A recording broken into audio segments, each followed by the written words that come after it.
Hey guys, welcome to today's Excel tip on copying and pasting of formats and formatting. In row 10, we have the totals of columns and rows above it, and we want to format them equally. We can select one of the rows or one of the cells, let's say in F in this case, and we can change the formatting. And this one is top and thick border, so that's a border for a total.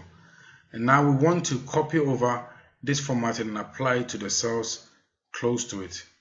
So first of all, we right click and copy the cell.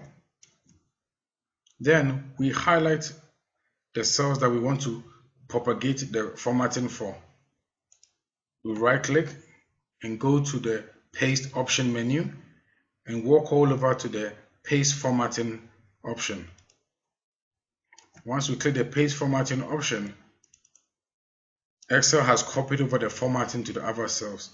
Now, any other paste method would overwrite the data with the data we picked from the initial cell.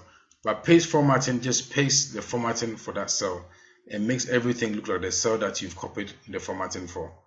Thank you.